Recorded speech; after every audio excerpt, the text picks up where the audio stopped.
Look at our modern calendars. They slip, drift, and demand leap years just to keep spring from falling in December. Corbin here. I've stared at Enoch's calendar so long, I can recite every gate the sun steps through.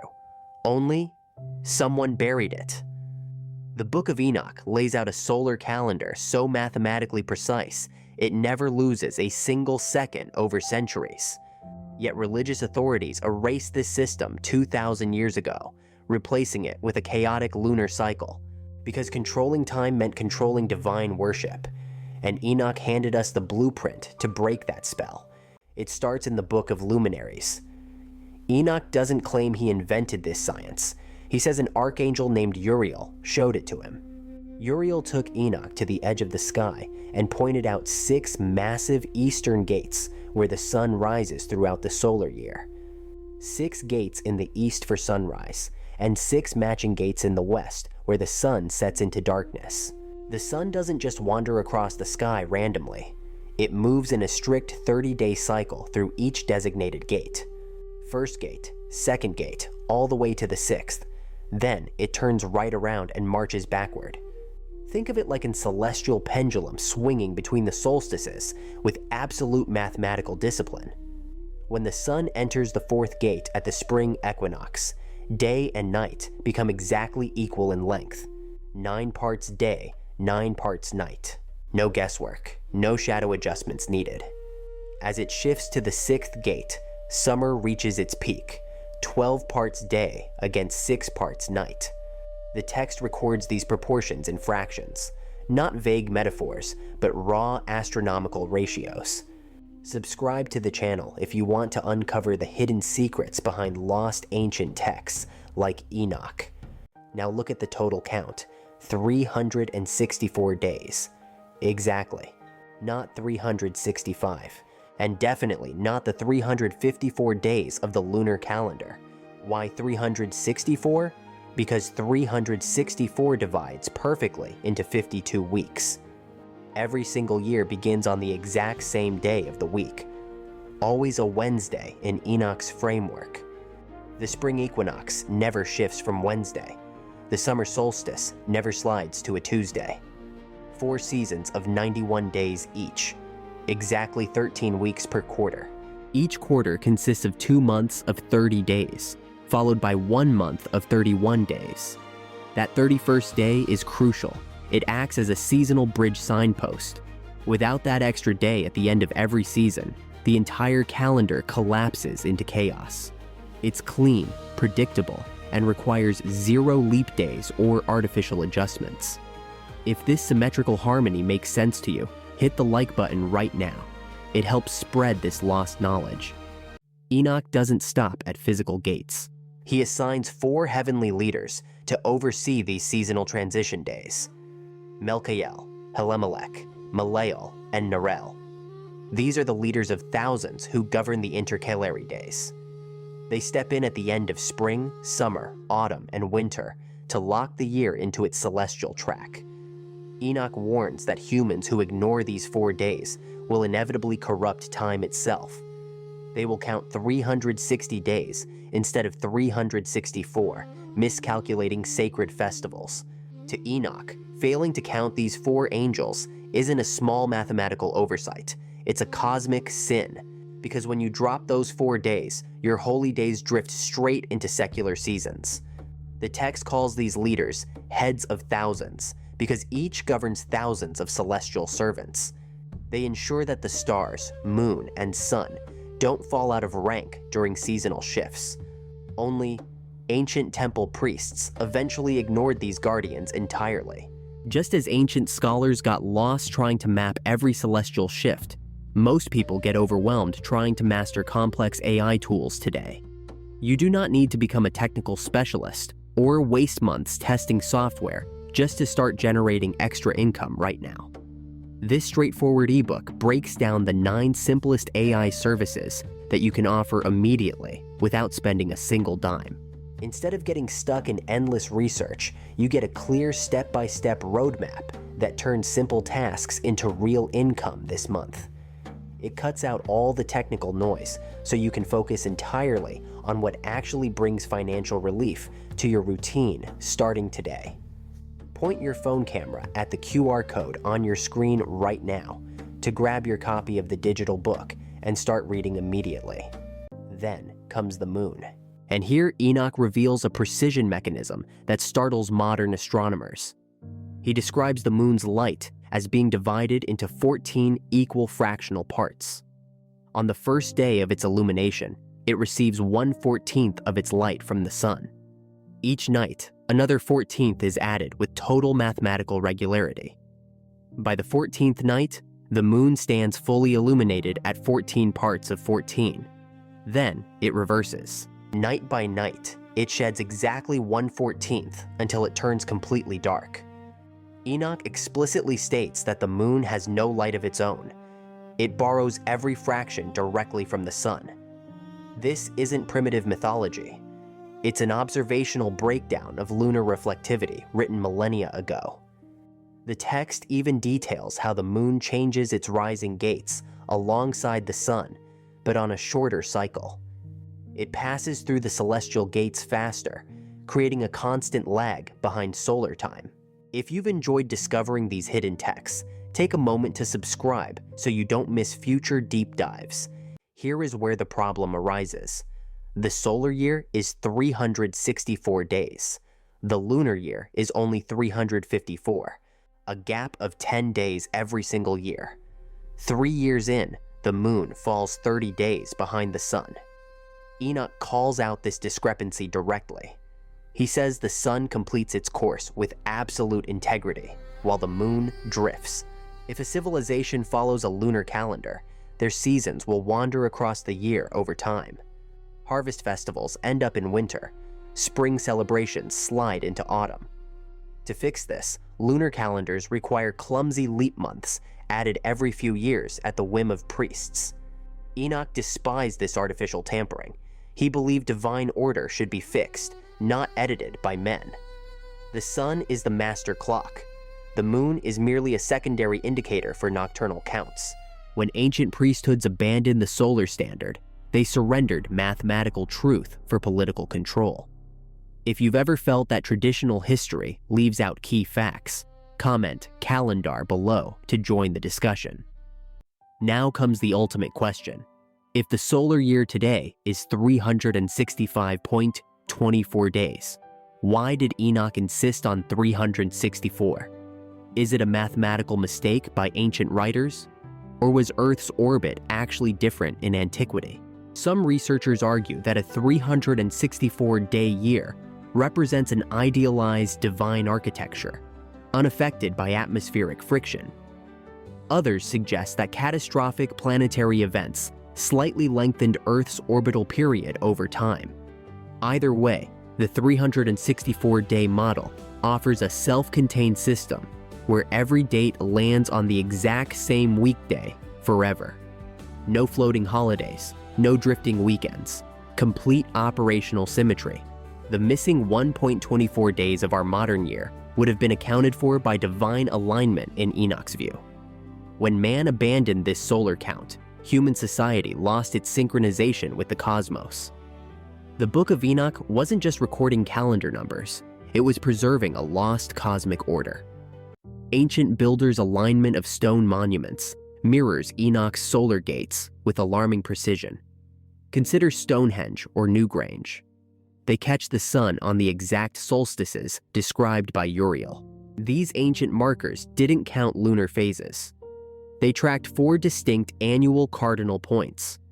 Archaeologists call them prehistoric observatories, but Enoch's text reveals they were practical solar clocks.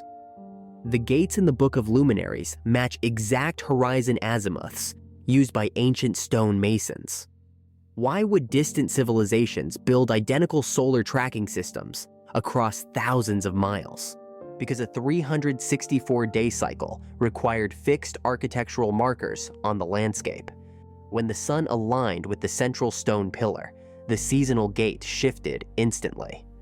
I made a video here on the channel about how we rebuilt the instrument that proved these gates.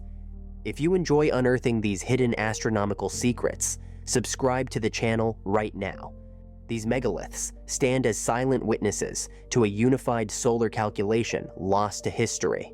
A strange puzzle remains. Earth today completes an orbit in 365.24 days. Yet Enoch insists on a perfect 364-day year with mathematical absolute confidence. Apocryphal theorists suggest the orbital velocity of the Earth changed after a global cataclysm. Could the Great Flood have altered our planetary rotation and lengthened the solar year? Before the deluge, the solar cycle might have aligned seamlessly with Enoch's gate measurements. Ancient Sumerian king lists also register shifting time cycles before and after massive floods. If cosmic disruption dragged the Earth further out, the extra day and a quarter was added. Or perhaps Enoch recorded a pristine celestial template from before the heavens were disrupted. The calendar wasn't inaccurate when written. Our physical orbit simply shifted beneath our feet.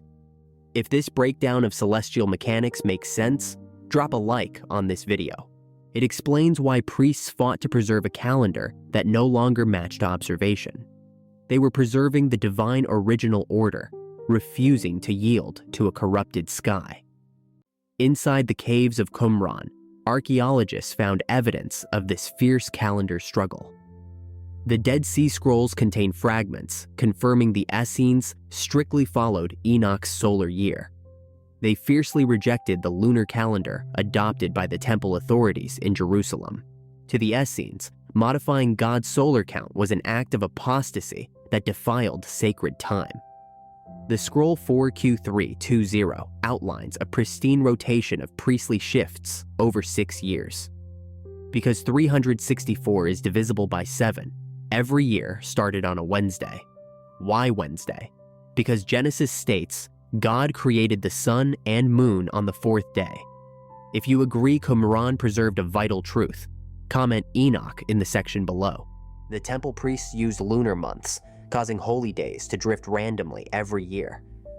Qumran hermits retreated into the desert to keep sacred feast days on fixed solar dates. They preserved the Book of Enoch as scripture, safeguarding the secret calculation of the sun. Their desert exile was a radical protest against a compromised astronomical system. Under Enoch's solar model, religious festivals fell on the exact same day of the week forever. Passover always landed on a Tuesday evening. Passover morning was always Wednesday. Yom Kippur, the Day of Atonement, fell squarely on a Friday preceding the Sabbath. This consistency eliminated any conflict between Sabbath rest rules and festival sacrifice duties. Compare that to today's lunar-based calendar, where holy days shift wildly across the week. If a festival falls on a Sabbath in a lunar system, complex rabbinic bypass rules are required. Enoch's system suffered 0 conflicts because the divine math was mathematically locked. 4 quarters of 91 days meant exactly 13 weeks per seasonal division. No leap months needed, no intercalary confusion, no priesthood guessing when the month started. Make sure to subscribe to the channel to catch our deep dives into apocryphal history. The mathematical elegance of fixed festival days was the crown jewel of Enochian science. So how did a perfect solar system get replaced by the messy lunar calendar used today? During the Babylonian exile, Jewish scholars were exposed to Mesopotamia's lunar-based tracking. Babylonian months relied on visual sightings of the new crescent moon by appointed observers. Later, Seleucid Greek rulers forced Hellenistic administrative standards across Judea. The Hasmonean dynasty adopted the lunar-solar hybrid calendar for political convenience. Enoch's solar followers were branded as fanatics and pushed out of Jerusalem temple leadership. By the 1st century, the Sanhedrin relied on witnesses, citing the new moon over mountains. Cloudy nights delayed new months, creating chaos and shifting holy days artificially.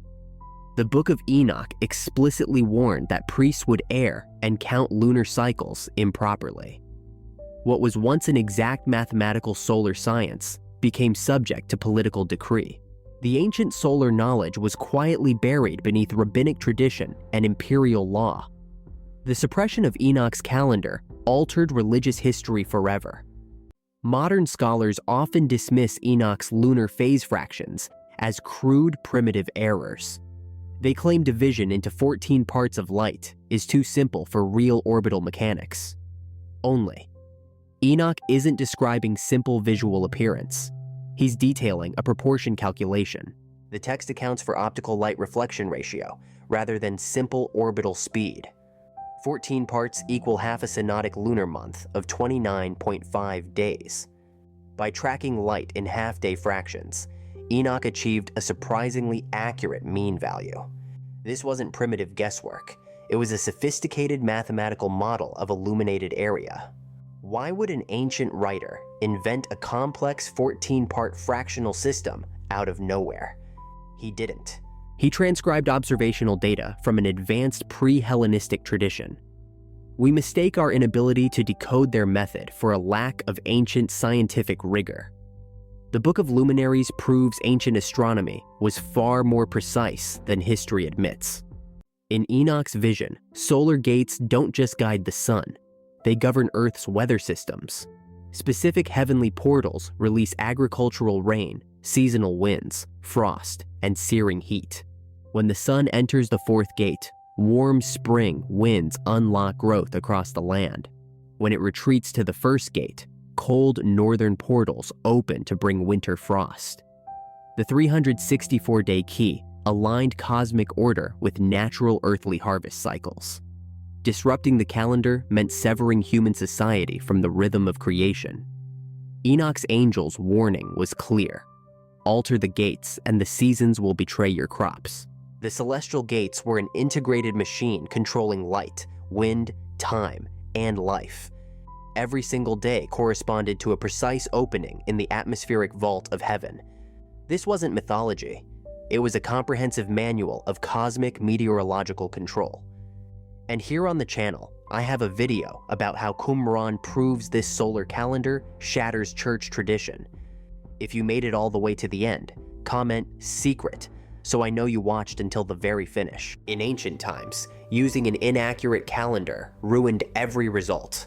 Just like following vague advice destroys your chances of making money.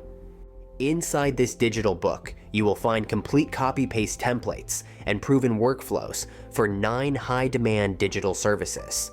You learn exactly how to package these quick offerings, find your first paying clients, and deliver professional results in hours. Imagine adding a predictable stream of income every single week, giving your family true security without working endless overtime. You do not need prior experience or technical skills, just the exact blueprint contained on every page of this comprehensive guide. Scan the QR code on your screen right now, or click the first pinned comment below to secure your copy and transform your income this month. To the ancient authors, altering the calendar was not just a clerical update. It was a deliberate strike against divine timing. If holy feast days shift with an inaccurate lunar cycle, every prayer and ritual lands on the wrong day. That is why the Book of Enoch treats calendar corruption as the ultimate conspiracy of fallen rulers. When priest kings swapped solar alignment for lunar months, they detached human worship from cosmic law. Notice how the texts warned that future generations would wander in darkness, celebrating feast days out of sync. If you want to make sure you never miss an investigation into lost history, subscribe to the channel right now.